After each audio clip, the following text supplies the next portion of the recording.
mana mereka sebagian besar itu berasal dari daerah Indonesia Timur. Jadi ada dari Ternate, Ambon, bahkan sampai Papua. Dan juga ada beberapa dari Balikpapan. Dan alhamdulillah beberapa jagoan kami sebut mereka adalah jagoan YKK.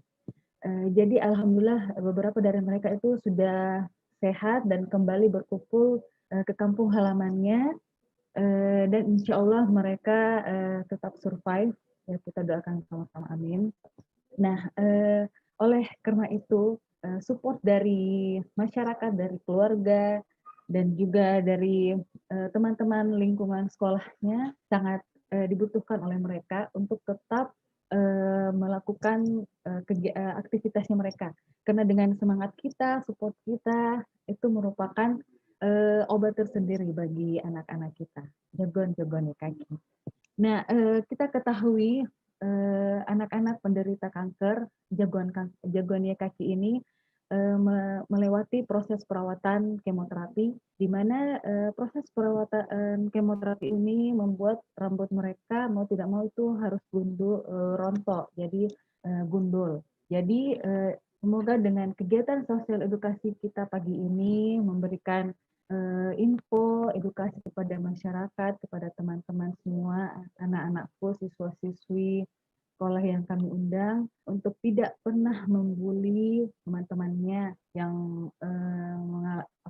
menjalani proses perawatan ini, karena itu merupakan proses kemoterapinya, yang membuat rambut mereka harus gundul.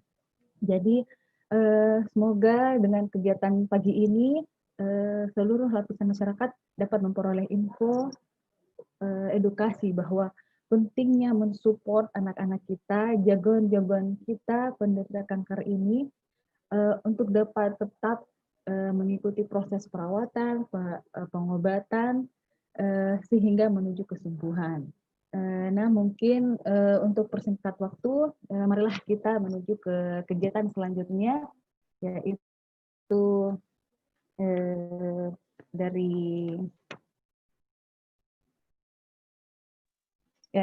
pemaparan dari pemateri pertama kita, yaitu Bapak Solilulu Hadi, yang akan menyampaikan apa itu sekolahku. Nah, namun sebelumnya saya ingin menyampaikan CV singkat dari beliau. Kepada host, silahkan ditayangkan CV dari Bapak Hadi.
Oke, jadi ini adalah Bapak Guru kita, Bapak Muhammad Solilul Hadi, guru sekolahku YKK Makassar. Beliau beralamat di PU Jenek Berang, Sungai Jenelata, Blok C5, nomor 20, Kota Makassar. Pendidikan beliau yaitu S1 MIPA Biologi di UPRI atau Universitas Veteran Republik Indonesia. Pengalaman mengajar beliau yaitu guru pondok pesantren Ad-Darain sejak tahun 2014 hingga 2016, dan guru sekolahku YKK cabang Makassar dari tahun 2016 sampai sekarang. Nah, mungkin itu pemaparan CV-nya. Nah, marilah kita menyimak pemaparan materi dari Bapak Solilul Hadi. Pada Pak Hadi, kami persilahkan.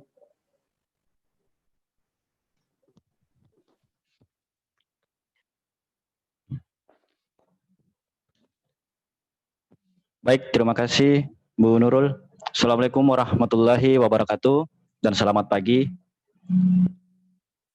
Pada kesempatan pagi ini saya akan memaparkan materi tentang sekolahku YKK.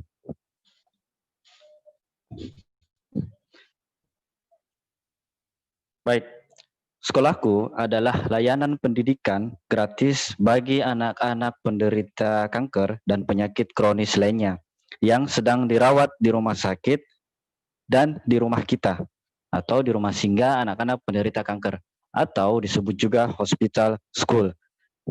Sarana pendidikan bagi anak-anak dalam masa pengobatan dan perawatan. Lanjut. Nah, salah satu dasar pemikiran sekolahku yaitu yang pertama adalah Undang-Undang Republik Indonesia Nomor 20 Tahun 2003, 4 ayat 1 tentang prinsip penyelenggaraan pendidikan.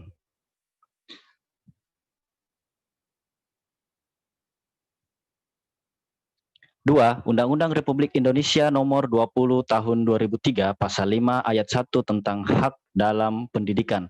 3. Kanker pada anak tidak memandang bulu. 4. Anak yang menderita kanker dan penyakit kronis lainnya berhak untuk memperoleh pendidikan walaupun mereka dalam keadaan sakit. Dan yang terakhir 5. Pengobatan membutuhkan waktu yang lama. Lanjut.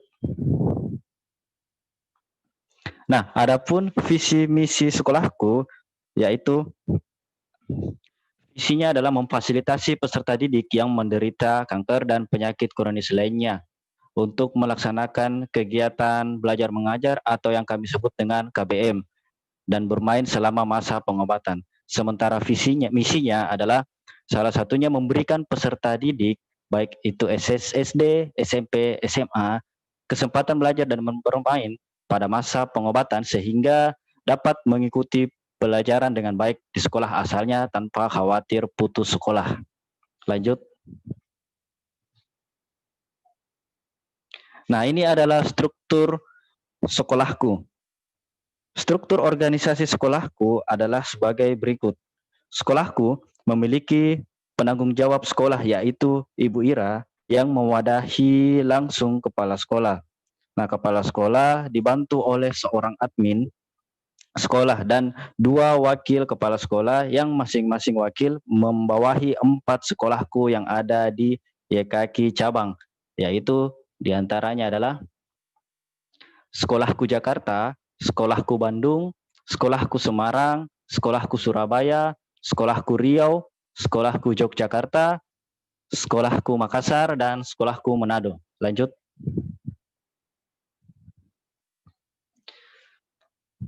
Sekolahku memiliki 22 tenaga pengajar yang seluruhnya merupakan sarjana pendidikan dengan berbagai macam latar belakang ilmu pendidikan seperti pendidikan guru PAUD, pendidikan guru sekolah dasar, pendidikan MIPA, pendidikan bahasa, pendidikan agama Islam, dan seterusnya.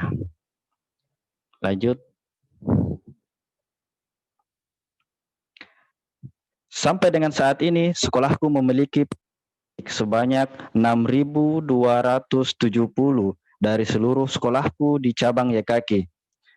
Nah, selain kegiatan belajar mengajar di rumah kita, guru-guru sekolahku juga menyelenggarakan aktivitas KBM di rumah sakit. Seperti sekolahku Bandung, di rumah sakit Hasan Sadikin, sekolahku Jogja, di rumah sakit Sarjito, sekolahku Semarang, di rumah sakit Karyadi, sekolahku Surabaya, di Rumah Sakit Dr. Sutomo, sekolahku Riau, di Rumah Sakit Arifin Ahmad, sekolahku Makassar, di Rumah Sakit Wahidin Sudirohusodo, di sekolahku Manado, di Rumah Sakit Prof. Kandau, dan sekolahku Jakarta, di Rumah Sakit Cipto Mangunkusumo, Rumah Sakit Harapan Kita, Rumah Sakit Gatot Subroto, Rumah Sakit Fatmawati, Rumah Sakit Kanker dan Mais. Lanjut.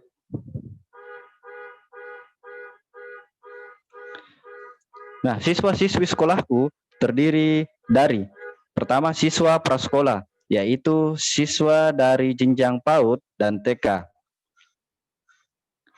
Selanjutnya siswa binaan, yaitu siswa SD, SMP maupun SMA yang sekolah asal telah bekerja sama dengan sekolahku. Selanjutnya, siswa cuti sekolah, yaitu siswa yang dicutikan oleh sekolah asal karena berbagai pertimbangan. Dan yang terakhir, siswa putus sekolah, yaitu siswa yang berhenti sekolah karena tidak adanya biaya maupun kurangnya motivasi. Lanjut. Nah, alur pendaftaran siswa sekolahku. Yang pertama, mengisi formulir pendaftaran yang dapat dilakukan dengan dua cara, yaitu ditulis tangan atau melalui Google Form. Dua, kemudian siswa mengikuti kegiatan belajar mengajar yang ada di rumah kita maupun di rumah sakit. Dan yang terakhir, setelah mengikuti kegiatan belajar mengajar dengan rutin, siswa tersebut telah terdaftar menjadi siswa sekolahku. Lanjut.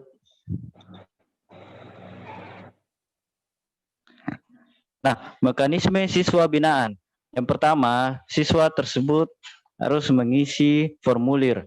Setelah itu, setelah mengisi formulir, lalu boleh mengikuti kegiatan belajar mengajar. Nah, setelah itu, siswa tersebut akan menjadi siswa binaan. Lalu setelah itu, guru sekolahku akan menghubungi atau berkomunikasi dengan sekolah asal siswa. Lalu setelah itu, nilainya akan kita kirim atau akan kita transfer ke sekolah asalnya. Dan yang terakhir, siswa tersebut dapat melanjutkan sekolahnya di sekolah asalnya. Lanjut.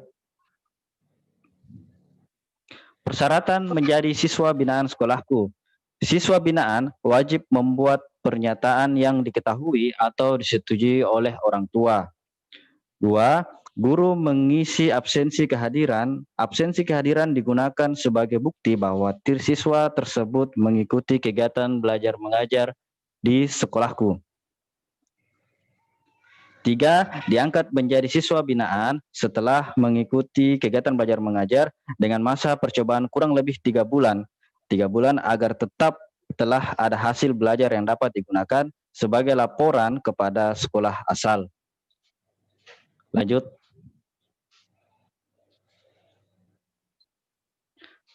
Alur komunikasi sekolah asal.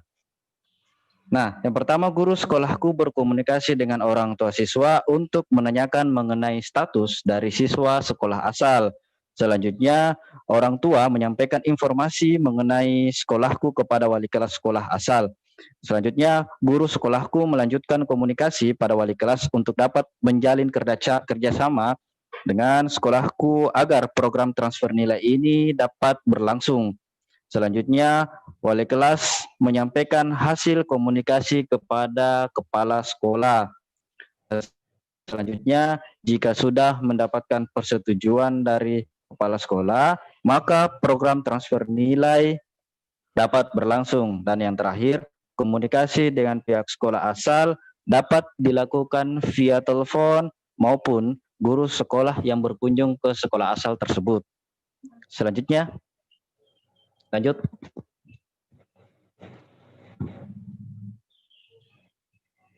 Jadi, manfaat sekolahku. Salah satunya adalah sebagai fasilitator komunikasi dua arah dengan sekolah asal ataupun sekolah formal. Lanjut.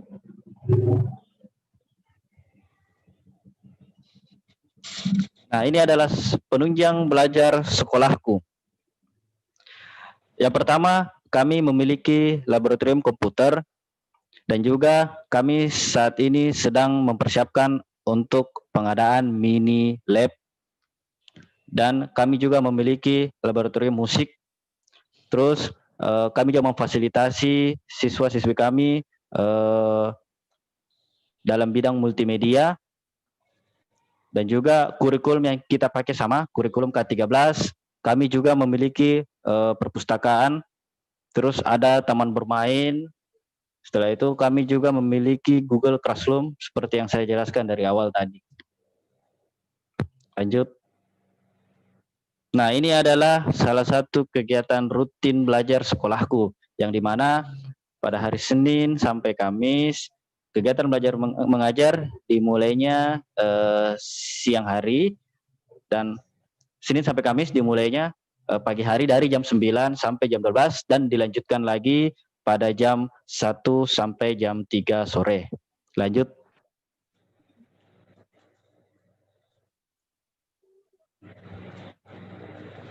Kegiatan rutin belajar di sekolahku diadakan setiap hari Senin sampai dengan Kamis.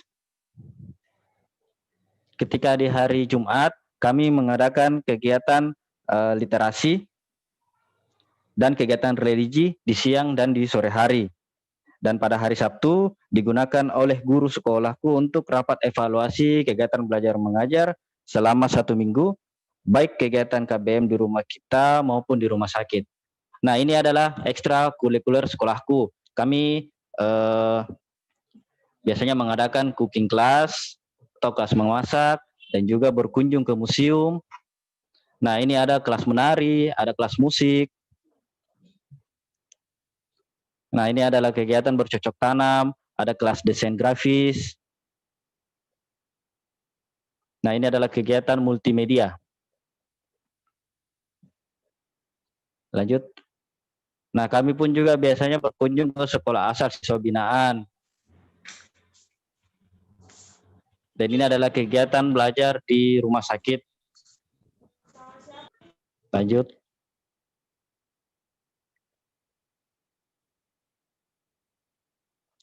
Nah, ini adalah olahraga ringan yang biasa kita lakukan sebelum mengawali kegiatan. Nah, ini adalah kegiatan prakarya oleh jagoan-jagoan kita. Nah, ini juga salah satu acara kunjungan. Lanjut. Nah, dalam masa pandemi, sekolahku tetap melaksanakan kegiatan dengan adaptasi kebiasaan baru seperti rapat guru virtual, upacara bendera virtual, pentas kreativitas secara virtual, dan lain sebagainya. Lanjut. Baik, Bapak Ibu, demikianlah yang dapat saya sampaikan. Kurang lebihnya mohon maaf. Jika ada pertanyaan seputar sekolahku dapat disampaikan pada sesi tanya jawab. Billahi taufiq wal hidayat. Assalamualaikum warahmatullahi wabarakatuh.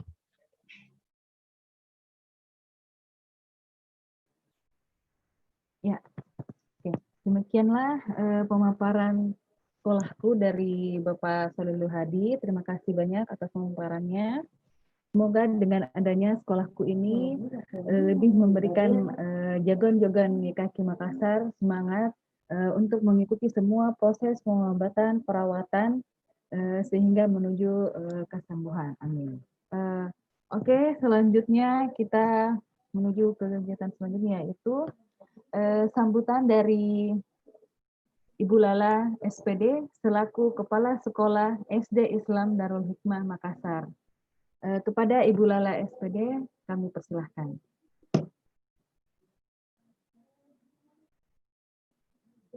Suaranya enggak ada sih, Bu. Ya. Oke. Oke, bagus sih, Dik. Bismillahirrahmanirrahim. Assalamualaikum warahmatullahi wabarakatuh. Yang terhormat Ibu Founder Yayasan Kasih Anak Kanker Indonesia, Ibu Ira Sulistyo dan Ibu Anissa Mardi Santoso dan seluruh pengurus Yayasan Kasih Anak Kanker Indonesia. Yang terhormat Dr. Nadira Rashid Rida, SPAK MKes. Yang terhormat Kepala Cabang Yayasan Kasih Anak Kanker Indonesia Makassar, Ibu Nurul Hijriyati.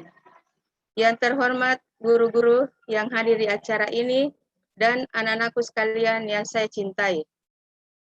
Syukur alhamdulillah kita panjatkan kehadirat Allah Subhanahu wa taala karena dengan limpahan rahmat-Nya lah sehingga kita bisa berkumpul di acara sosial edukasi ini dengan tema peran sekolahku bagi anak penderita kanker. Sebelumnya saya ucapkan banyak terima kasih atas kesempatan yang diberikan kepada sekolah kami untuk ikut berpartisipasi dalam kegiatan sosial edukasi ini yang sekaligus memperingati Bulan Peduli Kanker Anak.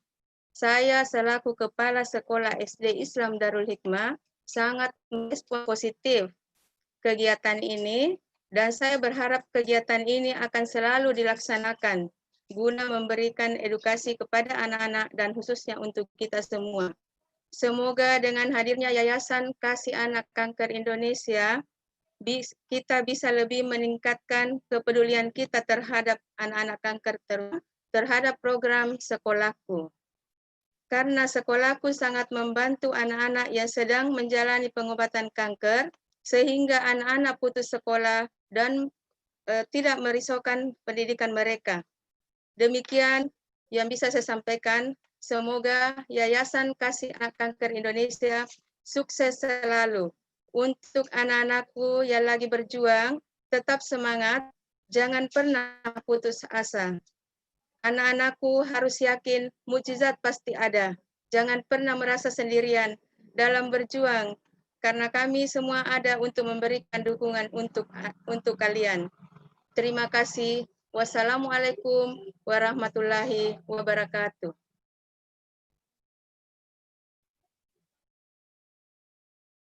Waalaikumsalam warahmatullahi wabarakatuh. Ya, terima kasih banyak Bu atas partisipasinya untuk dapat bergabung di kegiatan SOS hidup kita pagi ini. Oke, selanjutnya yaitu video sambutan dari Duta YKK, yaitu Bapak Indra Bekti dan Ibu Palupinoya. Pada host kami silahkan.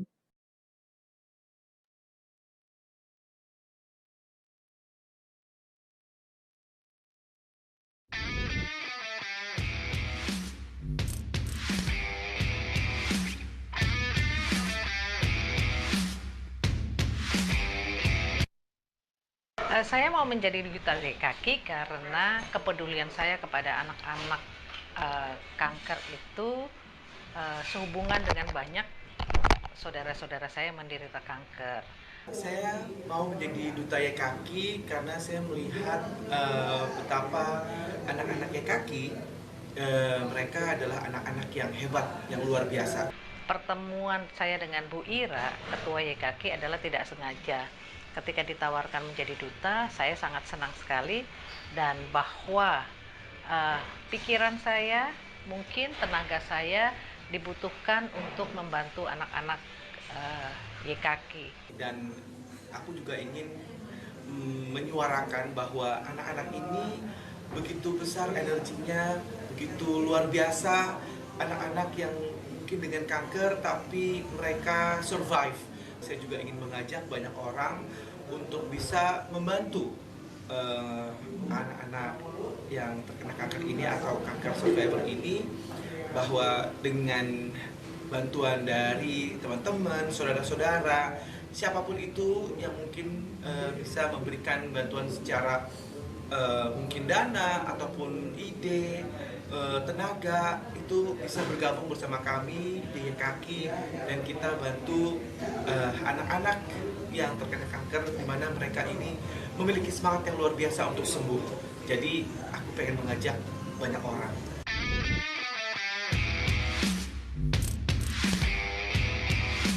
Sekolahku adalah yang difasilitasi oleh YKK supaya anak-anak menderita itu yang di rumah singgah rumah kita itu tetap bersekolah. Visi dan misinya YKK bahwa anak-anak itu adalah berhak mendapatkan pendidikan, berhak bermain. Perlu Bapak Ibu ketahui dan teman-teman ketahui, potensi-potensi mereka itu malah digali ketika mereka ada di sekolahku. Guru-guru menjadi tahu potensi anak itu. Misalnya ada yang pintar gambar, ada yang berbakat menari, ada yang berbakat musik.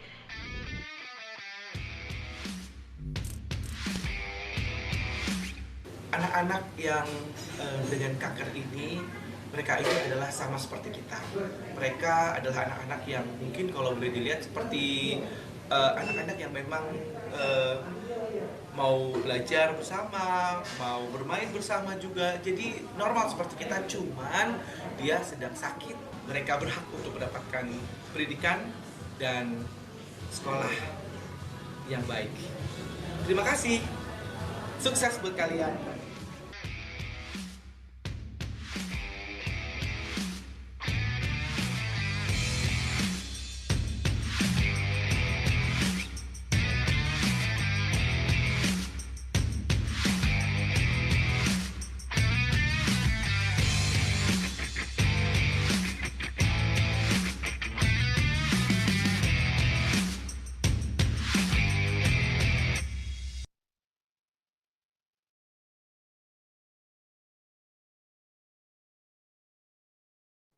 Ya, demikian sambutan dari Duta YKK, yaitu Bapak Indra Bekti dan Ibu Palupino ya.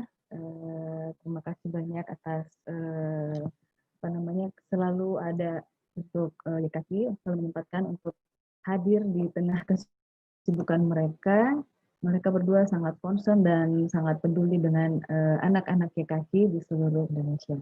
Kita doakan insya Allah mereka berdua selalu diberi kesehatan dan bimbingan dari Allah Subhanahu wa Ta'ala. Oke, selanjutnya mari kita saksikan kegiatan kita selanjutnya, yaitu pemaparan pemateri dari pemateri ke yang kedua kita, yaitu Dr. Nadira Rashid Rida, spesialis anak MKes. Namun terlebih dahulu saya akan menyampaikan CV singkat dari beliau. Nah,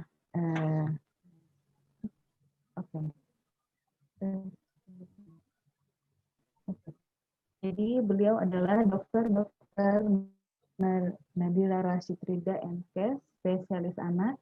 Beliau lahir di Watampone tanggal 15 Mei 1973. Dan saat ini beliau adalah staf divisi hemato-onkologi anak di RSUP Dr. Wahidin Sudirohusodo maupun di Fakultas Universitas Hasanuddin. Riwayat pekerjaan beliau yaitu staf divisi hemato-onkologi anak FK Unhas Makassar, pengurus ID wilayah Sulsel, pengurus IDAI Ikatan Dokter Anak Indonesia Cabang Sulsel, tim medis HMHI Cabang Sulsel, dan tim medis POPI Cabang Sulsel, dan tim medis YKK Cabang Sulsel.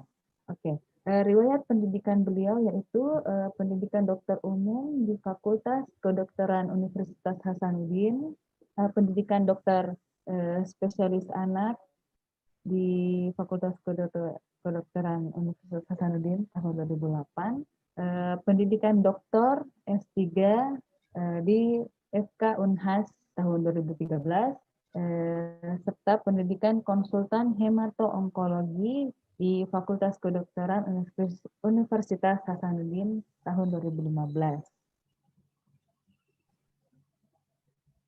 Nah, ini beberapa penelitian dan publikasi dari beliau, yaitu vascular endothelial growth factor (VEGF), expression in induction phase chemotherapy of acute lymphoblastic leukemia tahun 2019, untuk artikel hubungan kadar hepsidin dengan status besi pada inflamasi akibat obesitas tahun 2016, hubungan kadar hepsidin dengan status besi pada inflamasi akibat obesitas Tri 16 3 tahun 2016, dan vascular endothelial growth factor expression in induction phase chemotherapy of acute lymphoblastic leukemia Pediatrica Indonesiana tahun 2019, juvenile chronic myeloid leukemia pada bayi usia 3 bulan, Cermin Dunia Kedokteran 6 tahun 2016, dan utilization of extended half-life recombinant of Fc fusion protein concentrate from WFH Donation Indonesia, invited presentation, summaries, and submit abstract of the WFH 2018 World Congress tahun 2018. Sekian dari pemaparan CV dari beliau. Kepada Dr. Nadira Rashid, tapi mohon izin, kami juga menyampaikan bahwa pemaparan materi ini kurang lebih 20 menit. Kepada Dr. Nadira, kami persilahkan. Terima kasih Bu Nurul. Sebagai moderator, beliau ini adalah mitra kami setiap hari, setiap saat, Ketua YKK Cabang Sulawesi Selatan.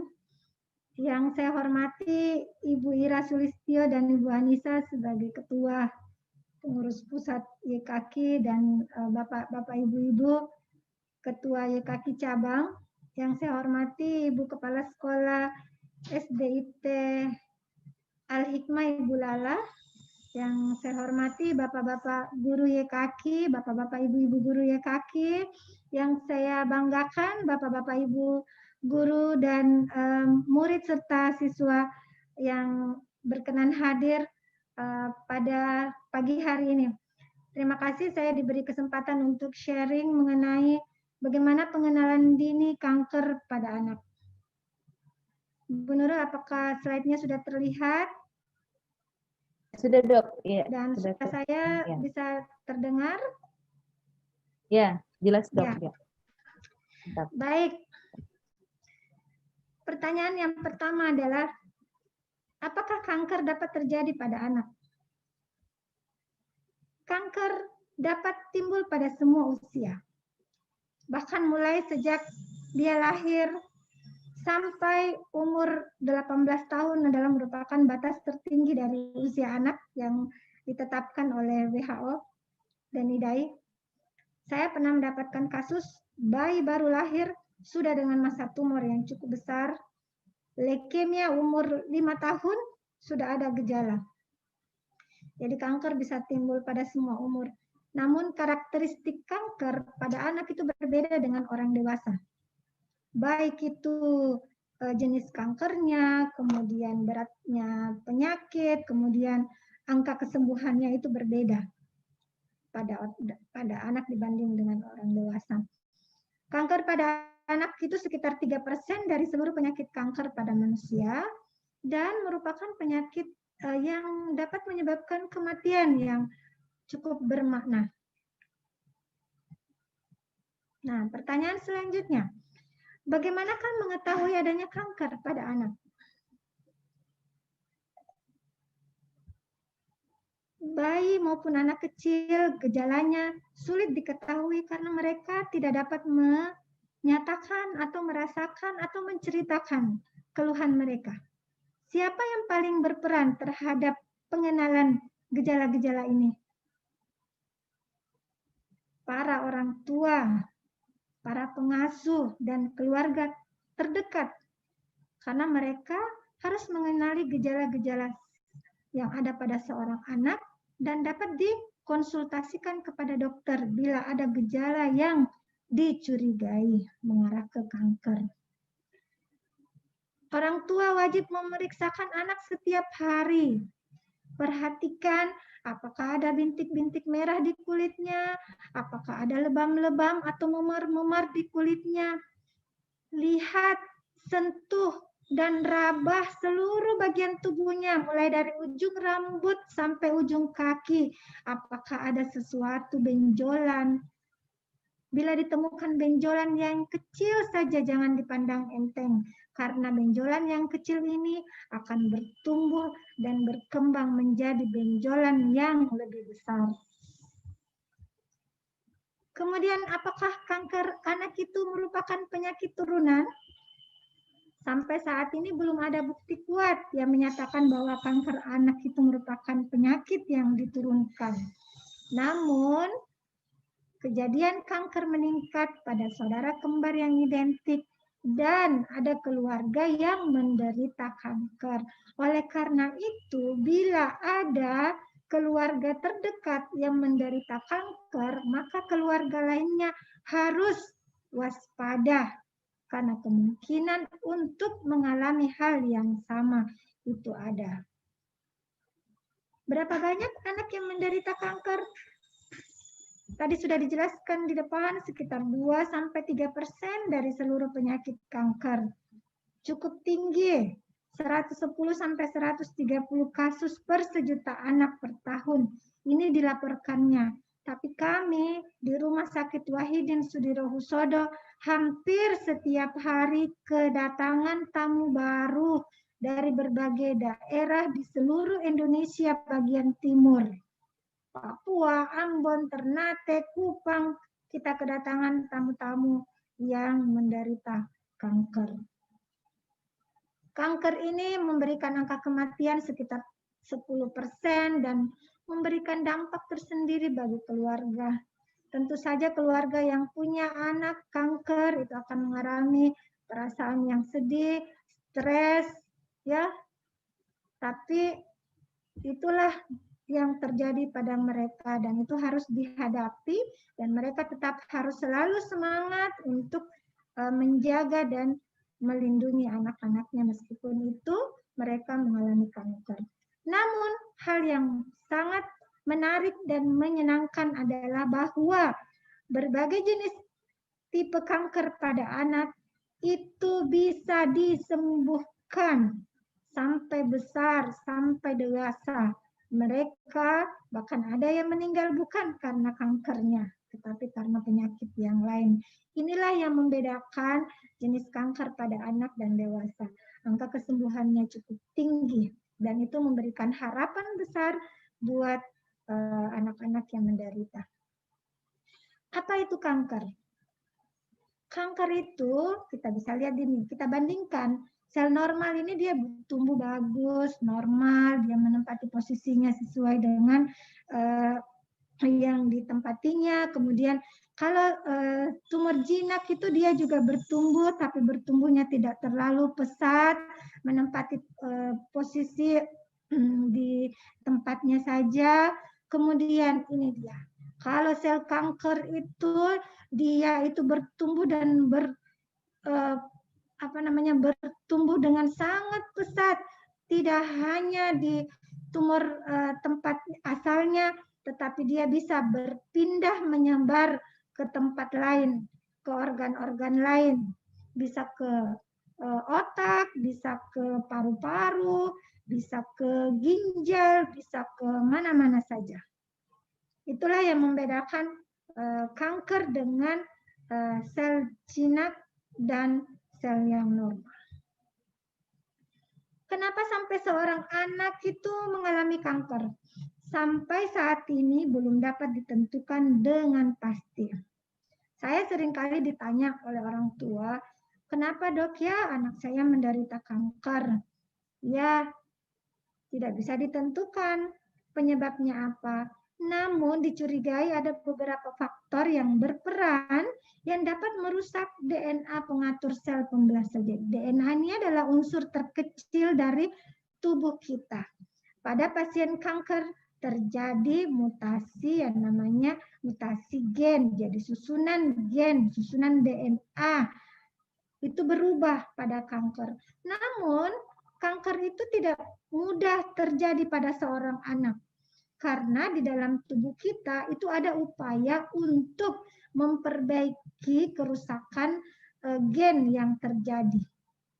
Jadi kanker itu terjadi karena mutasi beberapa kali. Tidak hanya satu kali. Kalau rusak diperbaiki lagi, rusak diperbaiki lagi.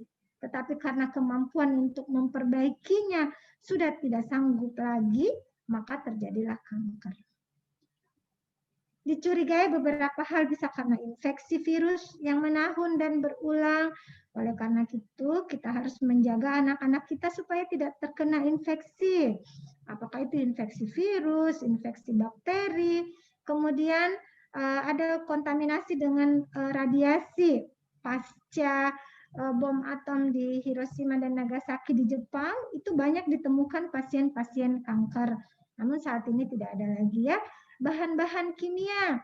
Jadi buat anak-anak remaja yang di sini ada pesertanya mungkin siswa SMP, jangan terlalu sering menggunakan zat-zat kimia seperti kutex, kemudian make up yang berlebihan, parfum yang berlebihan, kemudian penggunaan misalkan anti nyamuk ya, seperti autan yang dioles-oles itu pokoknya harus dihindari. Penggunaan obat-obatan yang tidak sesuai harus dihindari dan faktor genetik. Nah, apakah kanker anak dapat dicegah? Nah, karena terjadinya kanker anak masih belum jelas dan biasanya dimulai dan terjadi pada tingkat sel, pada tingkat gen malah yang lebih kecil lagi, yang merupakan unsur terkecil dari tubuh kita, maka upaya pencegahannya pun sulit sampai sekarang. Belum ada dikatakan sebagai pencegah. Namun, ada beberapa cara yang dapat mengurangi resiko kanker. Apakah itu? Kita bisa lihat di sini ada yang namanya menghindari faktor-faktor karsinogenik. Jadi karsinogenik ini adalah bahan-bahan yang memicu terjadinya kanker pada seorang anak. Nah ini bahan-bahan kimia, pewarna makanan. Jadi hindari memakan makanan yang warnanya terlalu menyolok. Ini sekarang saya lihat banyak makanan yang untuk menarik pembeli, menarik nafsu makan, menggunakan pewarna yang terang-terang, bisa saja pewarna sintetik yang tidak alami. Kemudian hindari logam-logam berat seperti pestisida, pupuk, formalin. Nah, banyak sekarang ini ikan atau daging atau ayam supaya awet penjualnya mengawetkannya dengan menggunakan formalin. Jadi kita harus ya ibu-ibu, bapak-bapak harus selektif dalam berbelanja. Kemudian selama kehamilan ibu-ibu sangat tidak dianjurkan untuk mengkonsumsi alkohol, ya. Kemudian ya tadi hindari virus, kemungkinan penyebab virus, kemudian polusi lingkungan seperti limbah industri dan radiasi.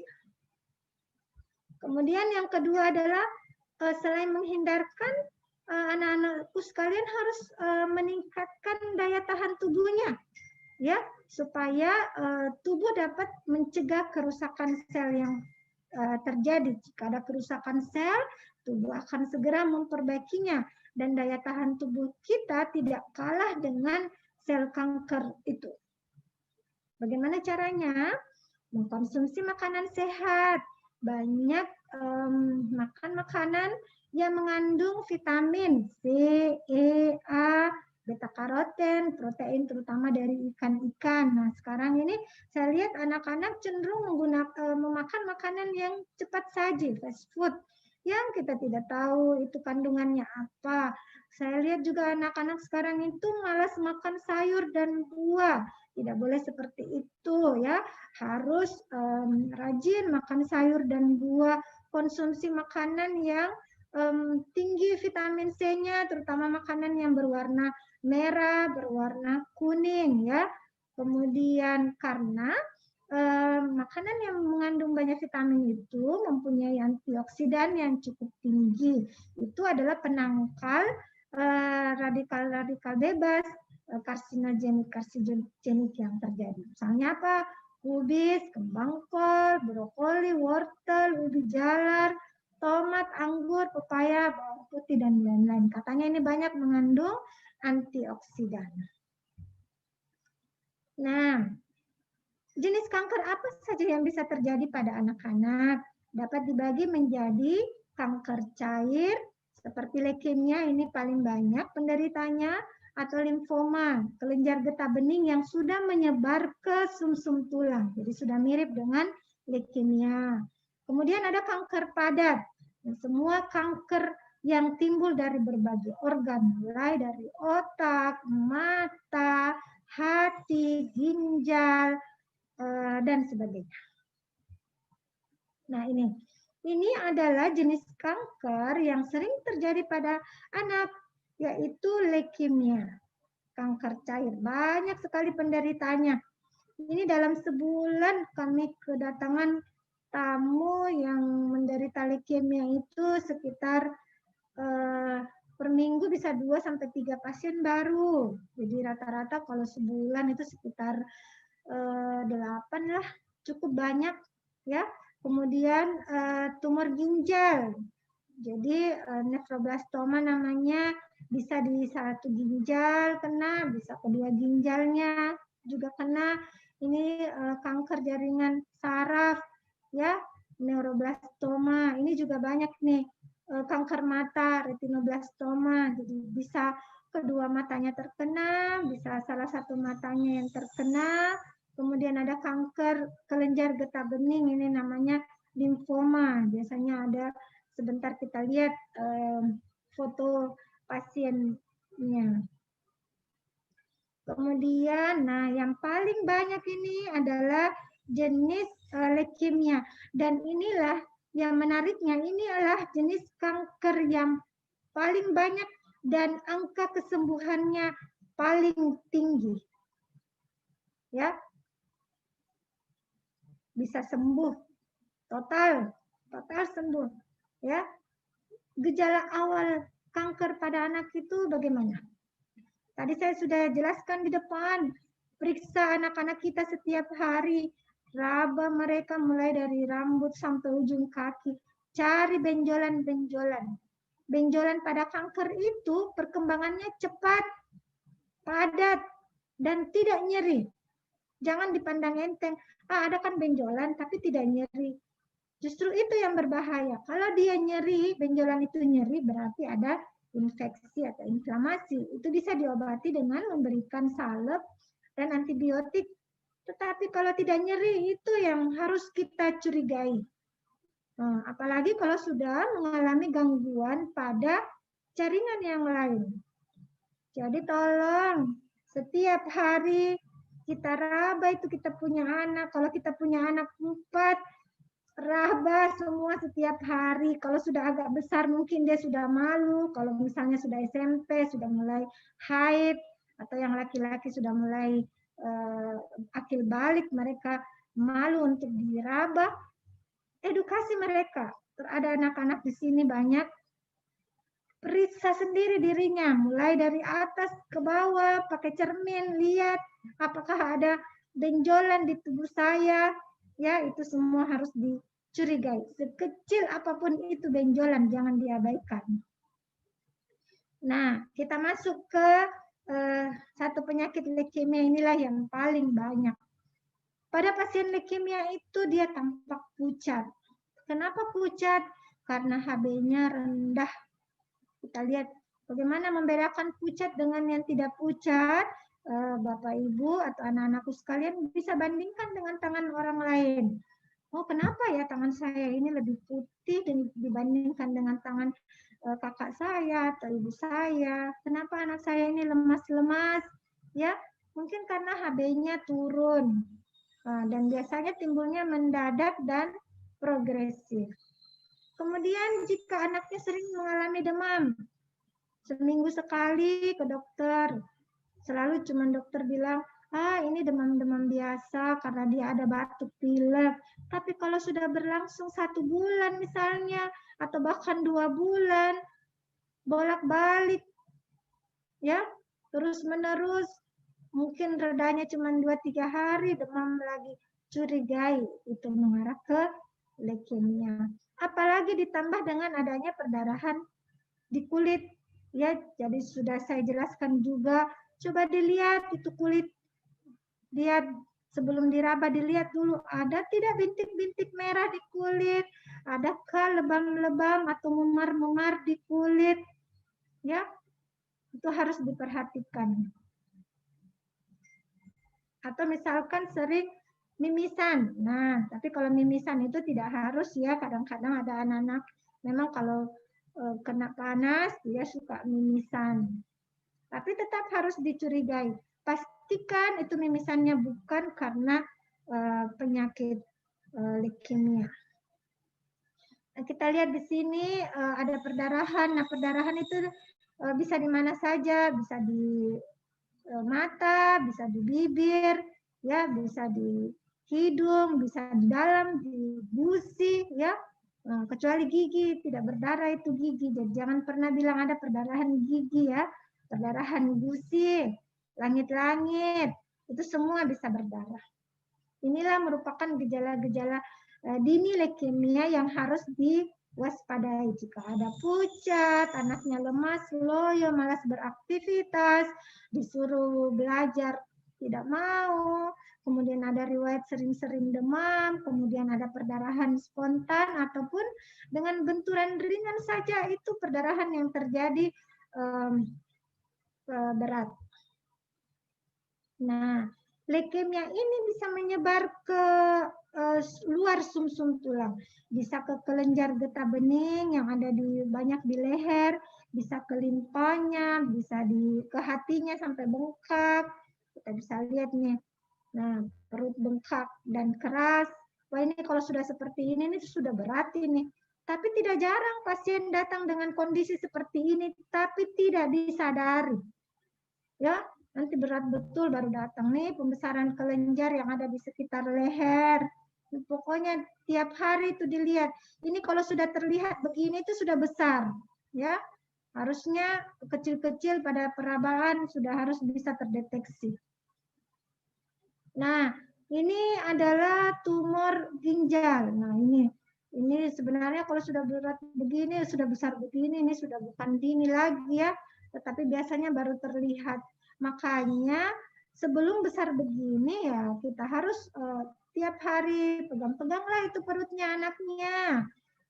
Dia bilang, saya bukan dokter, tidak apa-apa.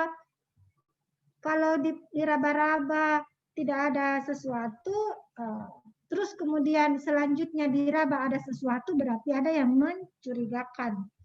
Nah ini dia, ini kalau sudah begini, ini sudah besar ini. Kalau tumor ginjal ini bisa ada di sebelah kanan, bisa ada di kiri, karena ginjal ada dua ya, kiri kanan, bisa juga dua-duanya kena. Nah kasihan kalau seperti itu. Nah, gejala dini tumor mata, bisa mata merah. Jadi kalau ada anaknya yang mata merah, jangan diobati sendiri dengan beli obat tetes mata, atau sudah diobati masih juga merah, curigai mengarah ke sana. Apalagi kalau seperti ini sudah tampak seperti mata kucing. Pernah lihat kucing di malam hari kalau kena senter matanya mengkilat seperti mata kucing. Ini gejala awal ini. Gejala awal dari suatu tumor mata yang namanya retinoblastoma. Nah ini kalau sudah mulai menonjol nih, kelopak matanya sudah mulai maju, ya, sudah lanjut. Apalagi kalau sudah begini, sudah berat. Banyak pasien yang datang itu tumornya sudah menutupi hampir seluruh mukanya. Kenapa? Karena ketidaksadaran untuk berobat, barangkali ya sudah lanjut, atau ketakutan mereka untuk datang ke rumah sakit. Tapi harusnya tidak seperti itu. Nah ini kelenjar tumor kelenjar getah bening, jadi kita harus raba-raba tuh leher kita punya anak, apakah ada benjolan di sekitar leher, karena di sekitar leher ini terlalu banyak kelenjar ya. Bisa saja ada kelenjar yang membesar karena sakit gigi misalnya, atau ada radang tenggorokan. Tetapi kalau sudah mulai besar, ya ada beberapa itu sudah bukan karena infeksi atau inflamasi yang ada di sekitar tenggorokan atau di telinga, tapi sudah harus dicurigai mengarah ke sana. Apalagi kalau sudah besar begini, waduh ini sudah stadium lanjut. Nah ini ada juga tumor seperti ini ya, kena di wajah. Ini kalau di wajah saya kira cukup mudah untuk dideteksi. Karena setiap hari langsung tanpa diraba, dilihat tiap hari bisa dilihat. Tapi kalau dia sudah datang dengan tumor yang sudah sebesar ini, itu sudah terlambat. Ini di daerah ini juga kanker ya, adenokarsinoma. Apalagi kalau sudah sebesar ini, waduh kesian. Ya, ini sudah stadium lanjut semua, ini tumor hati ya. Nah ini tumor pada otot, rhabdomyosarkom namanya. Ini pada susunan saraf neuroblastoma, ini ada benjolan-benjolan jadi mukanya itu sudah tidak simetris lagi ya, ada benjolan-benjolan, kemudian matanya sudah mulai menonjol dengan ada biru-biru di sekitar mata. Yang jelas ada benjolan lah, mau itu besar mau kecil itu sudah harus diwaspadai. Nah ini seperti ini, bisa bahkan di kantung sakarnya. Jadi ada beberapa kanker, ada jenis kanker yang berada di kantung, jadi testisnya ya, di kantung sakarnya itu yang membesar. Kemudian ini juga hatinya membesar. Nah, apa yang dilakukan bila menemukan anak yang dicurigai kanker? Bisa segera bawa anaknya periksa ke dokter, jangan ditunda karena akan semakin besar tumornya yang tadinya hanya sebesar biji jagung, lama-lama seperti kelereng, lama-lama seperti bola pingpong, bola kasti, dan datang sudah dengan tumor yang begitu besar. Ya. Nah ini stadiumnya. Kalau dia stadium dini memang agak sulit karena masih kecil, sudah ini, tapi lebih bagus karena bisa diobati lebih cepat dan tepat. Kemudian angka kesembuhannya cukup tinggi, ya. Kemudian untuk stadium yang lanjut seperti yang tadi banyak saya perlihatkan itu mudah karena langsung terlihat tumornya, ya. Nah, walaupun pengobatan segera itu angka kesembuhannya itu cukup rendah karena itu sudah stadium lanjut.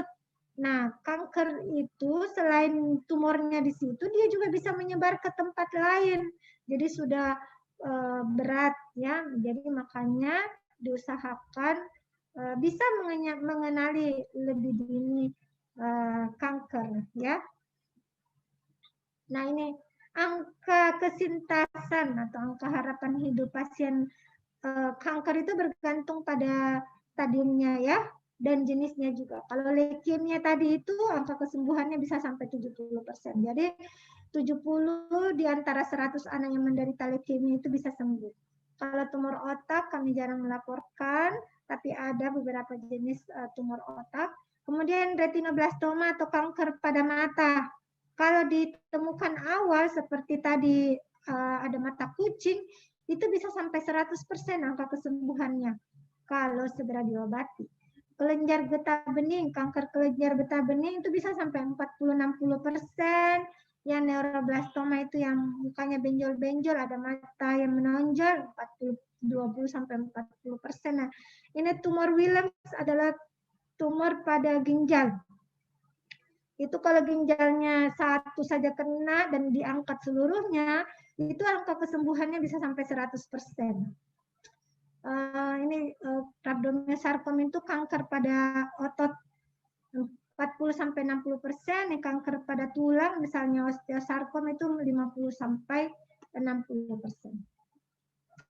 Nah, bagaimana jika terbukti kanker? Pasien-pasien kita ini akan menjalani yang namanya kemoterapi. Kami di Rumah Sakit Wahidin punya 2 gedung yang merawat pasien-pasien kanker, yaitu di Lontara dan di PJT Lantai 6. Alhamdulillah kita difasilitasi oleh direktur dengan memberikan 2 tempat pelayanan yang cukup nyaman buat pasien.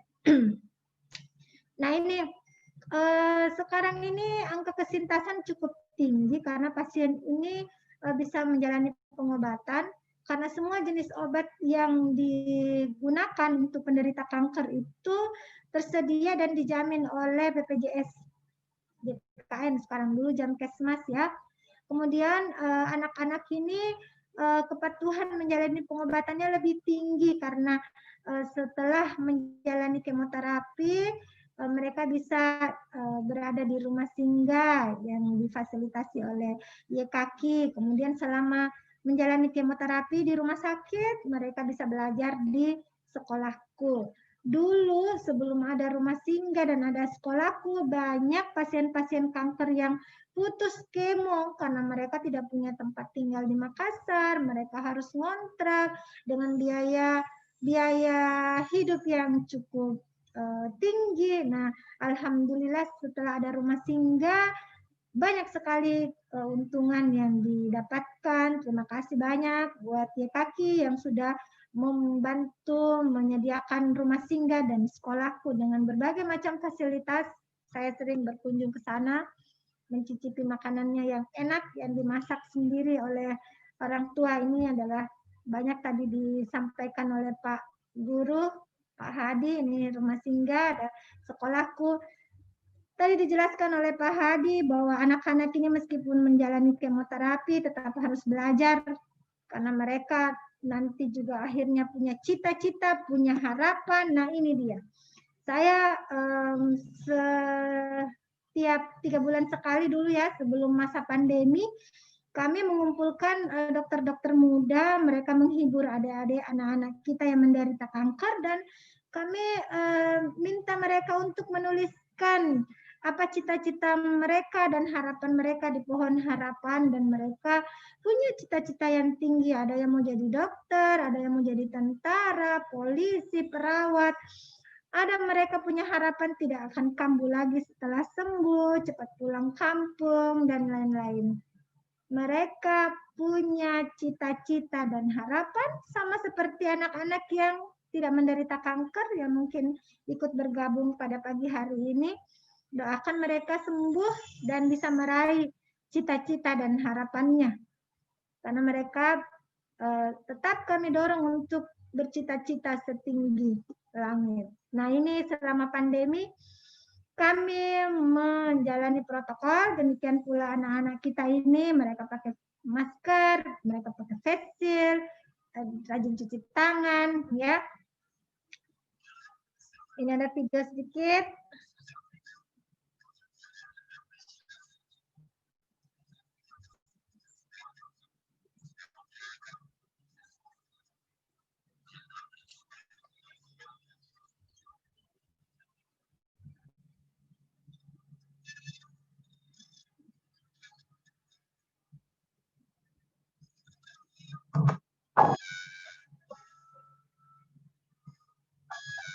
Ini guru kami, Prof. Dasril.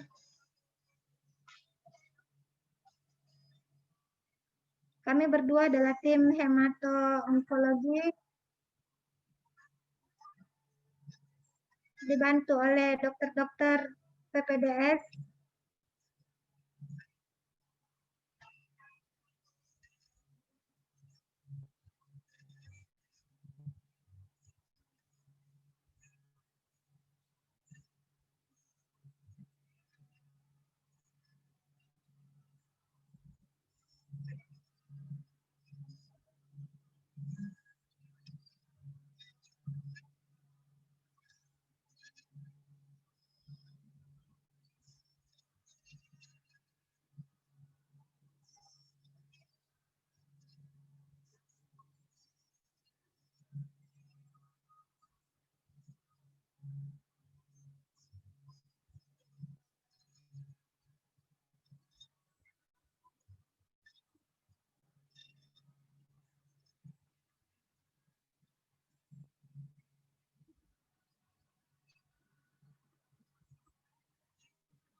Ya, demikian. Tidaklah Allah menurunkan penyakit kecuali bujulan yang menurunkan penawarnya. Saya kira cukup sekian, Bu Nurul. Saya kembalikan. Ya, Terima kasih. Wabillahi taufik wal hidayah. Wassalamualaikum warahmatullahi wabarakatuh. Oke. Terima Bu kasih Nurul banyak, menangis. Dok. Iya. Ya, alhamdulillah ini. Ya, Terima kasih banyak atas pemaparan materinya, Dok. Dan juga pemutaran videonya yang sangat mengingat lagi anak-anak kami yang yang sudah berjuang. Ada juga beberapa yang di video tadi ada Waldan yang alhamdulillah sekarang sudah sehat, dan juga beberapa alhamdulillah. pasien lain yang iya. Ya, terima kasih banyak, Dok, atas supportnya selama ini kepada kami, kepada Kaki, kepada ya, salam juga kepada Prof. Dasril. Insya Allah selalu diberi kesehatan ya, sehat-sehat selalu, Dok, dan juga beserta dokter-dokter yang ada di rumah sakit ya.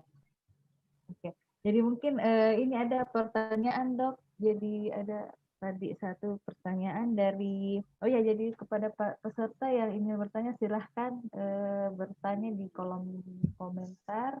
Jadi ada ini satu pertanyaan dari SD Darul Hikmah.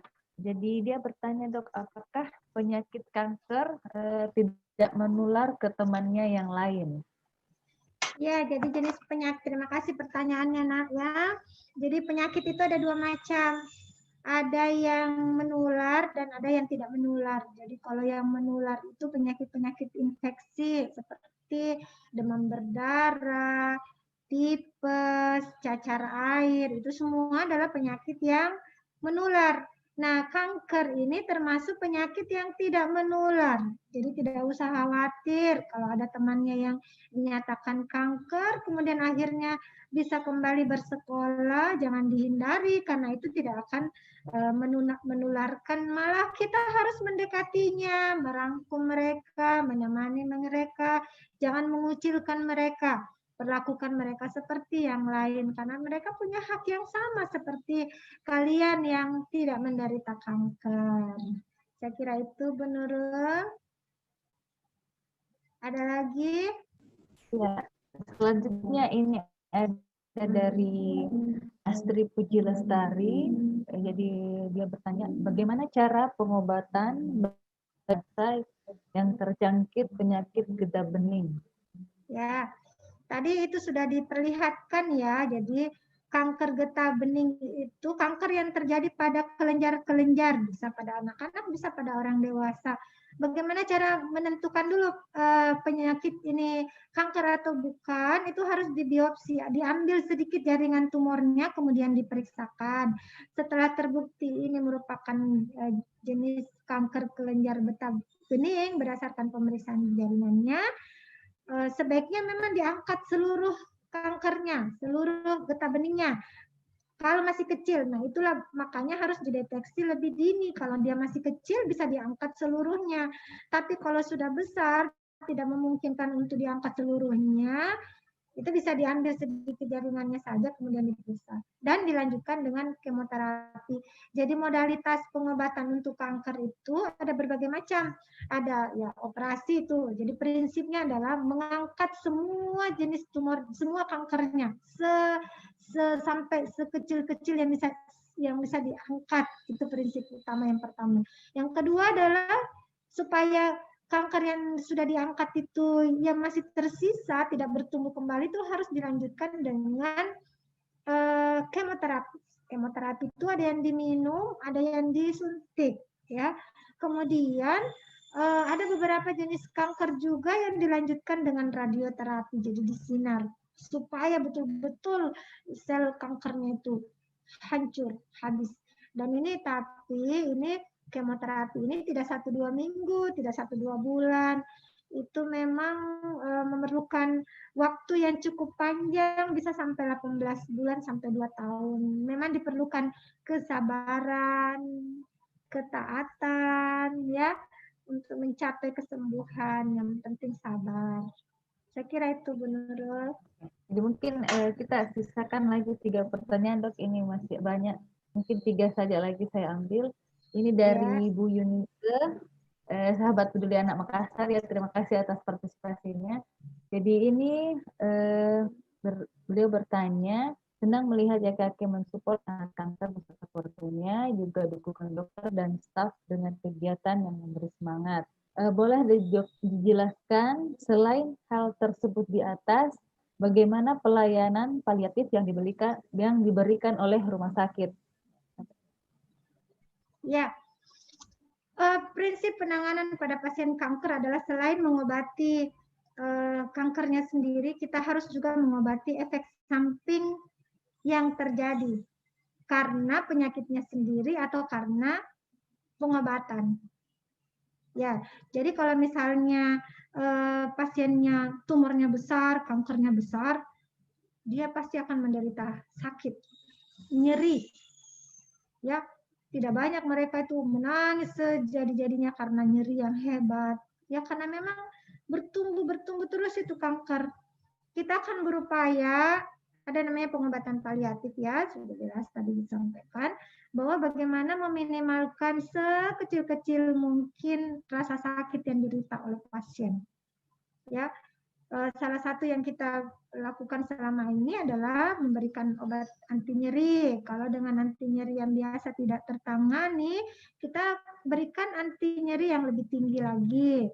Kalau misalnya tidak tertangani dengan anti nyeri yang diminum, biasanya kita konsulkan ke tim paliatif. Di Rumah Sakit Wahidin ini ada namanya tim paliatif.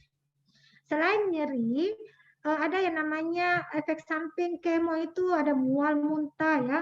Jadi sebelum kemonya dimasukkan, kita berikan dulu anti muntah. Kalau kita tahu, oh ini misalnya dia dapat obat kemo yang hebat sekali muntahnya. Sebelum dimasukkan obat kemonya, kita berikan dulu anti muntah. Jadi kalau misalnya lagi ada sariawan, kita obati. Jadi kemoterapi itu berbarengan dengan pengobatan lain sesuai dengan gejala yang ditimbulkan oleh penyakitnya.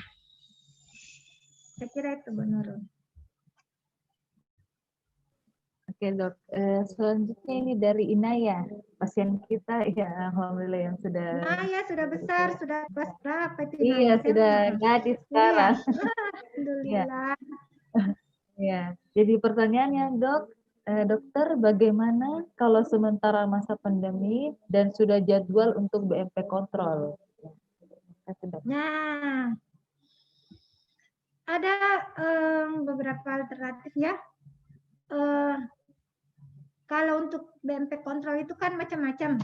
Ada yang BMP baru kontrol baru 1 kali, baru 2 kali, beberapa kali, ada yang sudah yang kesekian kali. Saya sarankan sih kalau yang misalnya baru 1-2 kontrol yang pertama, kedua itu sebaiknya ya sampai yang 1-2 tahun pertama itu sebaiknya datang untuk BMP karena kita tidak tahu apakah tetap remisi, tetap bagus, tidak muncul lagi jenis tumornya, ataukah sudah ada tanda-tanda. Ya, sebaiknya. Tapi kalau yang sudah lama-lama seperti Inaya masih BMP kontrol kah? Kalau ini Inaya enggak usah datang. Kecuali nih, ada gejala yang mengarahkan kita ke tanda-tanda relapse. Misalnya ada sering-sering demam lah, kemudian ada muncul bintik-bintik merah, ada teki di kulit, ada nyeri-nyeri sendi. Nah, itu sebaiknya. Tapi kalau misalnya memang jauh dari Makassar, sebelumnya sebaiknya periksa dulu di rumah sakit terdekat.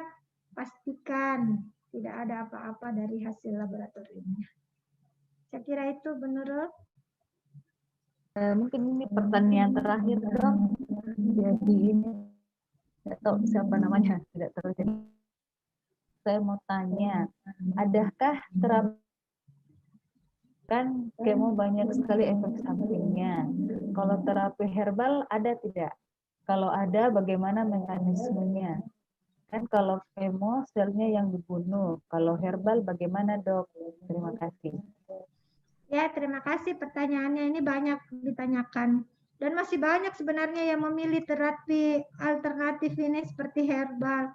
Sampai hari ini juga ada tadi pasien yang sudah kita edukasi untuk di kemo, tetapi masih menolak dengan alasan mau pulang kampung dulu, mau pengobatan tradisional dengan herbal dan segala macam.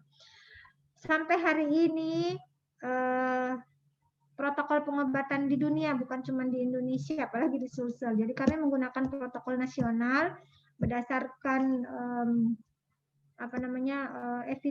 bukti dari literatur, dari jurnal-jurnal penelitian bahwa sampai saat ini pengobatan herbal itu tidak ada tempatnya untuk pasien kanker. Itu hanya akan memperburuk saja kondisi pasien yang harusnya sudah segera ditangani dengan kemoterapi supaya bisa segera mengalami perbaikan dan bahkan insya Allah penyembuhan. Dengan herbal itu malah akan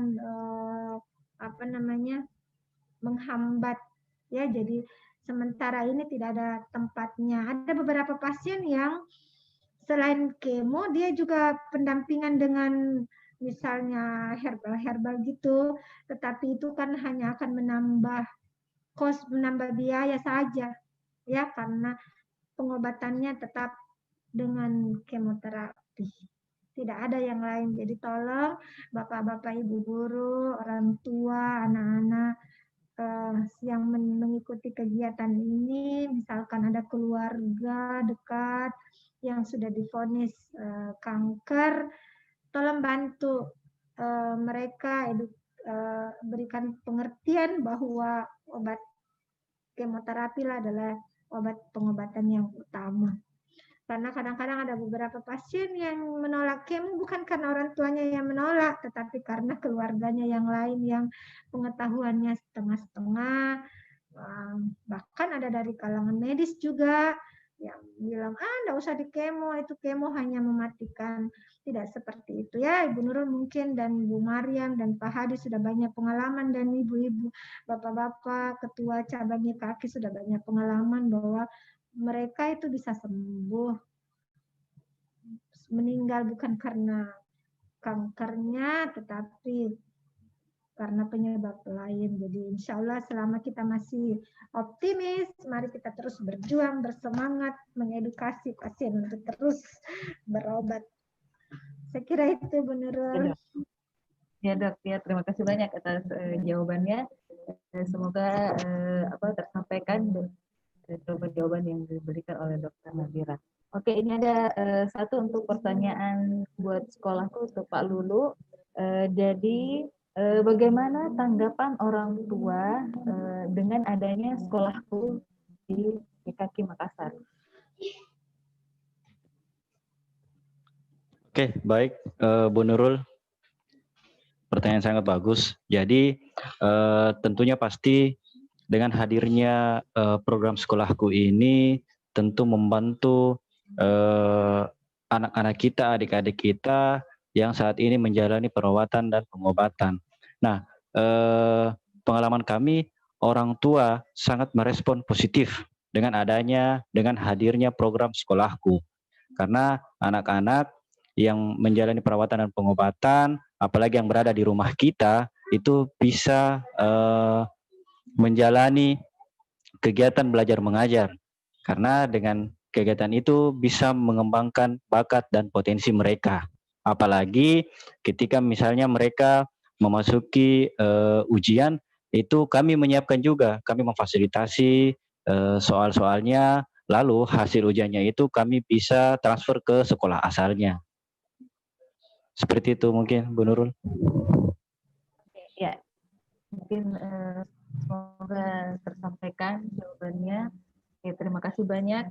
Mungkin karena keterbatasan waktu Dokter Nadira mungkin akan melanjutkan kegiatan selanjutnya. Mungkin kita akan foto bersama dulu sebelum Dokter Nadira meninggalkan Zoom kita. Karena setelah ini kita masih akan melanjutkan karena Dokter Nadira juga ada kegiatan. Pak Arisan, kita foto bersama dulu di kepada seluruh panelis mungkin bisa mengaktifkan ya kita foto.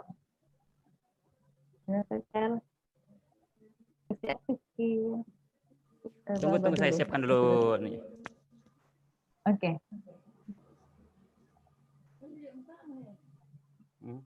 Tunggu. Ada ya.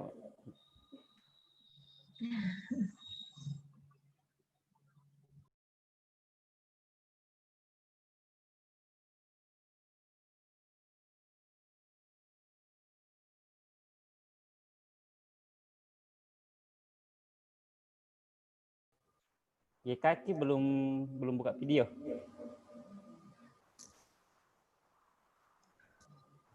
Halo Pak, lanjut aja Pak. Ini Oh, saya ya. masih di. Oke. 1, 2, 3. Oke, tunggu sebentar.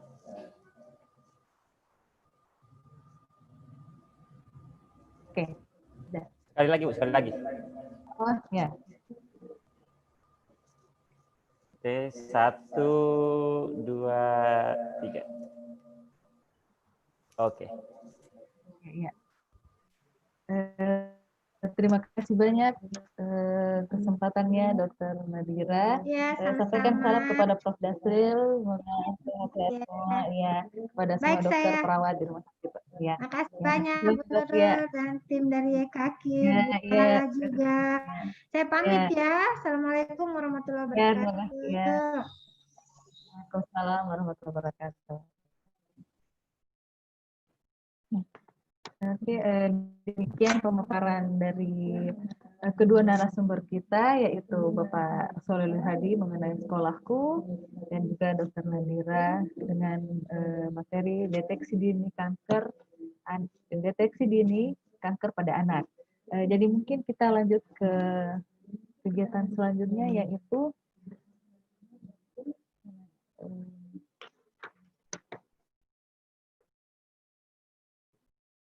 pemutaran video anak-anak video anak-anak YKK Makassar.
Pengulatannya ada 10 karena ini semua satuannya dibagi 5. Oke? Paham. Ya. Ya. Jadi Al-Quran diturunkan berapa lama? 2 tahun, 2 bulan, 2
Terima kasih Tuhan, rencanamu selalu indah untukku. Lalu Tuhan meneladani yang aku. Pertanyaan berikutnya. Apakah bunyi sila yang dilambangkan dan dilambangkan dengan kepala banteng? Yes, kaki Makassar.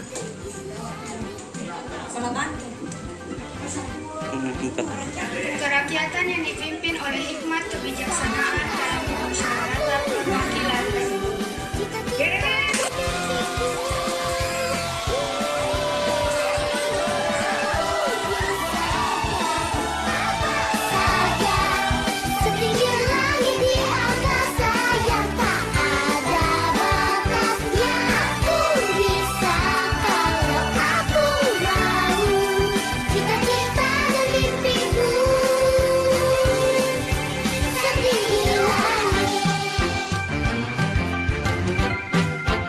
Setinggi langit. Ya.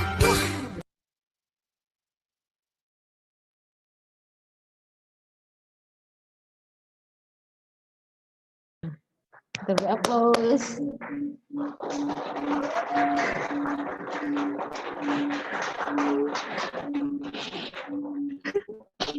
Pak, saya terharu lihat semangatnya ada. Maaf.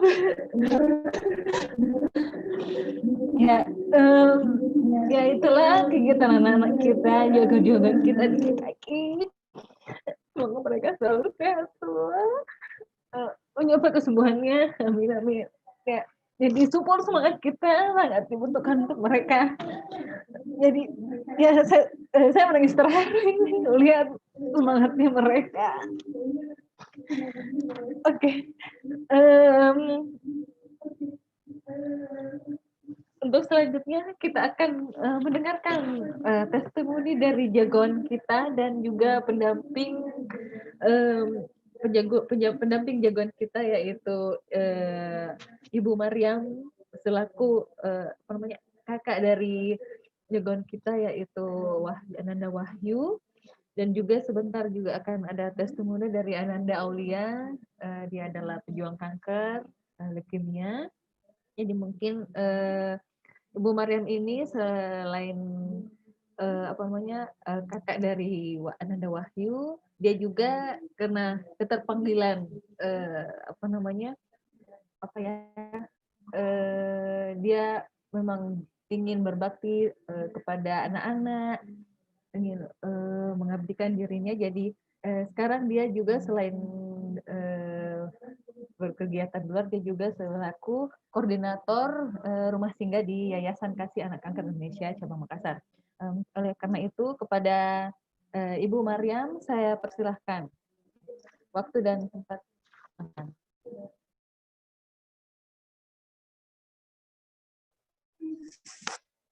Bismillahirrahmanirrahim. Assalamualaikum warahmatullahi wabarakatuh. Dan selamat pagi. Saya mengucapkan terima kasih banyak atas kesempatan yang diberikan. Perkenalkan, nama saya Siti Mariam Rauf, sekarang bekerja koordinator di rumah kita YKK Cabang Makassar.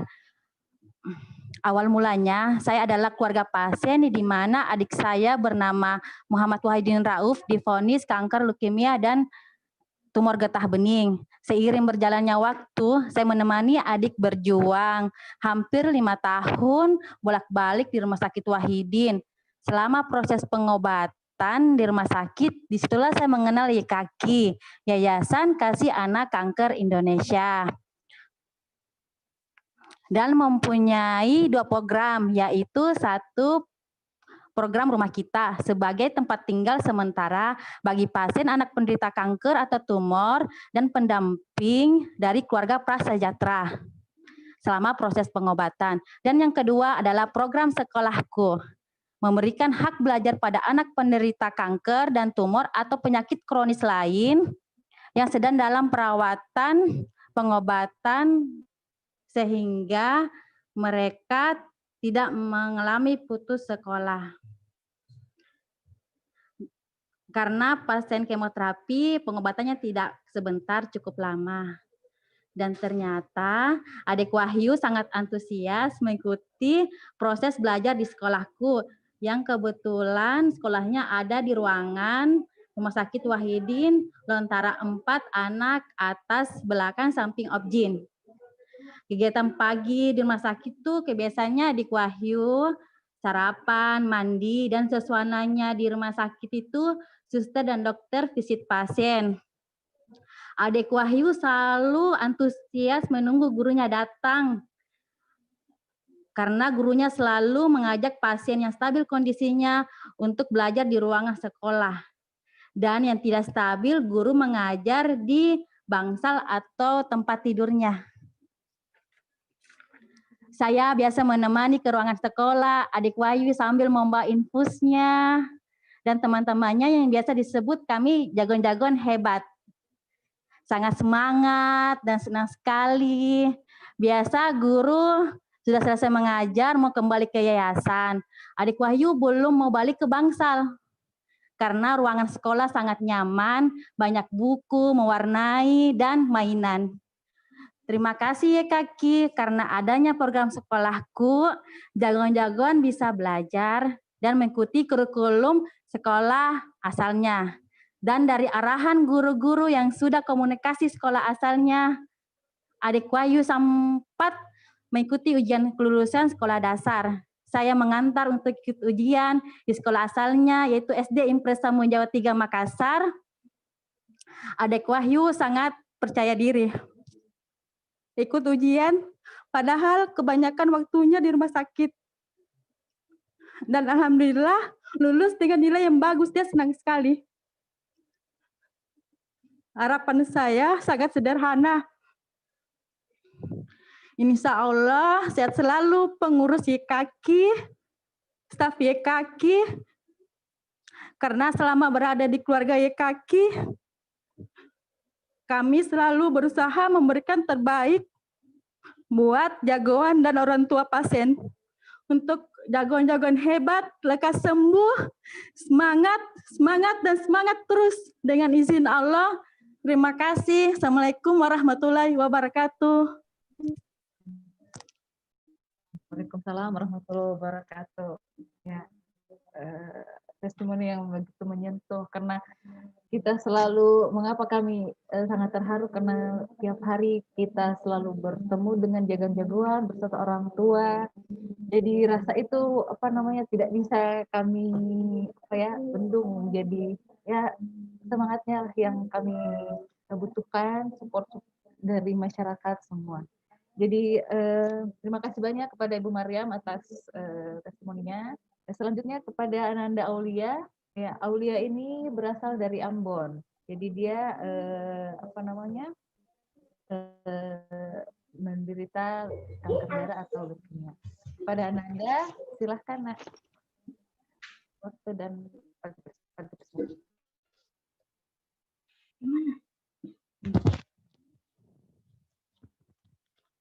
Assalamualaikum warahmatullahi wabarakatuh. Nama saya Lia Aulia Salsabila, umur saya 13 tahun, asal saya dari Ambon. Sekarang saya duduk di kelas 2 SMP. Menurut saya, sekolahku sangat membantu saya untuk belajar, mengejar ketertinggalan saya selama saya menjalani pengobatan kanker. Guru-guru yang mengajar di sekolahku sangat ramah dan tentunya juga profesional. Saya sangat senang belajar di sini, karena banyak teman-teman juga yang sedang berjuang kanker sama seperti saya. Dan itu membuat saya semangat untuk tetap mengejar cita-cita saya. Saat pertama kali bergabung di sekolahku, saya merasa malu, karena saya belum mengenal teman-teman. Tapi alhamdulillah guru-guru di sekolahku membuat saya cepat beradaptasi di lingkungan sekolahku. Walaupun saya sedang berjuang melawan penyakit saya, dengan adanya teman-teman dan guru-guru yang mensupport saya merasa seperti tidak sedang sakit.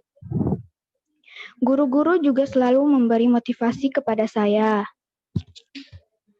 Saat ini saya sama sekali tidak merasa khawatir lagi tentang ketertinggalan pelajaran di sekolah asal saya. Harapan saya, semoga sekolahku semakin sukses dan semakin bermanfaat untuk anak-anak yang sedang berjuang seperti saya. Mohon doanya ya teman-teman, semoga saya tetap semangat berjuang melawan kanker dan semoga bisa seperti teman-teman yang lain. Dan untuk teman-teman yang sehat, manfaatkan waktu dengan baik ya. Semangat belajar, doakan saya dan teman-teman yang sedang berjuang ya. Semangat, semoga di masa mendatang saya bisa menjadi inspirasi untuk teman-teman pejuang kanker dan teman-teman yang lain. Terima kasih. Wassalamualaikum warahmatullahi wabarakatuh. Amin. Oke. Waalaikumsalam warahmatullahi wabarakatuh. Oke. Insya Allah nak kita bisa melewati semuanya, menggapai impian, cita-cita dan harapan. Tetap semangat, Aulia dan jogan-jogan kaki di seluruh Indonesia beserta para orang tua hebat yang selalu mendampingi. Tetap berdoa dan jangan putus asa serta selalu berusaha. Oke. Mungkin dari testimoni Ananda Aulia kita juga mengakhiri dari kegiatan kita pagi ini yaitu sosial edukasi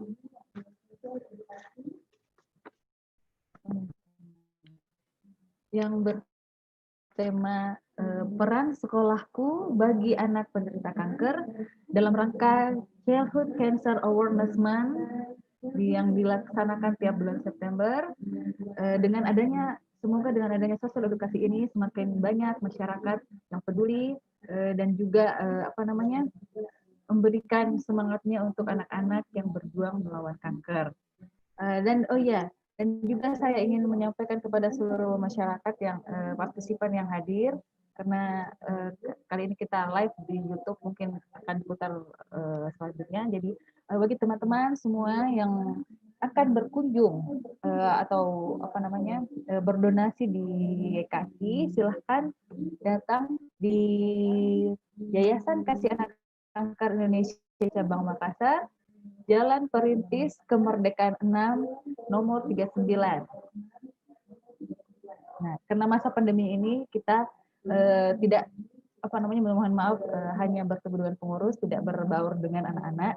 Jadi yang mau juga berdonasi silahkan melalui rekening Bank BNI di nomor rekening 4456445657. Nah, saya ulangi, yang ingin berdonasi silahkan ke rekening Bank BNI 4456445657. Berapapun yang Anda donasikan, insya Allah bermanfaat dan berkah bagi kita semua. Dan juga support semangat dari masyarakat, keluarga adalah obat yang terutama bagi mereka. Dan juga kepada anak-anakku semua, tetap bahagia dimanapun kalian berada, tetap ceria dan selalu semangat. Oke, saya juga ucapkan terima kasih banyak kepada semua yang sudah berpartisipasi, kepada host, kepada yang melakukan